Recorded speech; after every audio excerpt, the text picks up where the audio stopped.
Let us go through the details related to Spark Metastore Warehouse Directory. Before getting into the details, let's understand what happens when a database or a table or a partition is created for a Spark Metastore table. When a database in Spark SQL or Spark Metastore is created, it will result in a directory in underlying file system like HDFS. If a Metastore table is created, then also it will actually result in a folder or directory in underlying file system like HDFS. Even a partition will result in a directory in HDFS. Warehouse directory is the base directory where directories related to databases tables go by default, which means if you want to customize the location, it can go out of the warehouse directory also. It is typically controlled by Spark SQL Warehouse directory. You can get the value by saying set Spark SQL Warehouse dir. You can actually see the result here. If you want to get the details from the Spark SQL CLI, you can copy this one and go to Spark SQL CLI and paste this, and you should be able to see the details.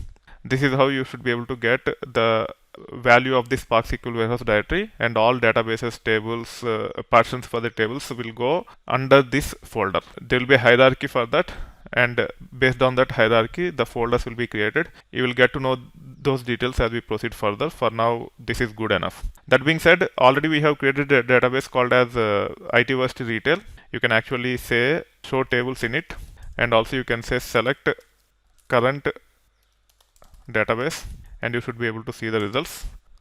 You have already seen a command called as create database to create the database. Using that, we have created this database called as ITversity Retail earlier. Now let's understand what happened internally. If we come out of this, and if you run hdfs dfs-ls /user $user or /itversity /warehouse, and then you can grep for the database name. In this case, the database name is nothing but itversity_retail, or we can also say $user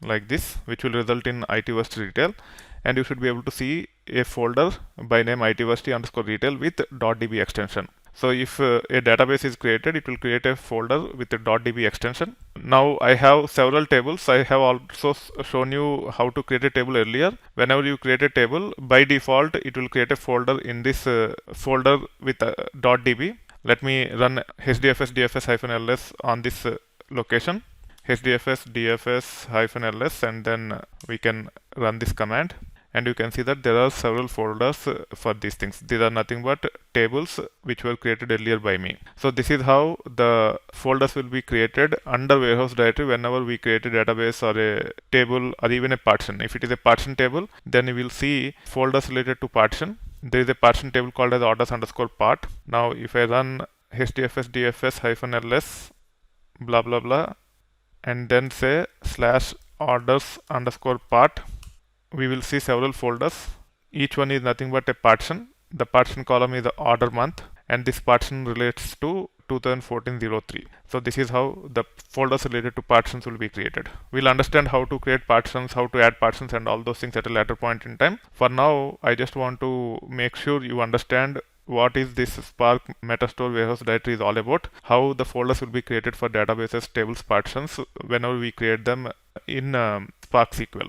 As we understand details related to Spark Metastore Warehouse Directory, now let's get into the details about creating databases, tables, adding partitions, loading data into those tables or partitions, running queries against those things as part of this section as well as the subsequent sections.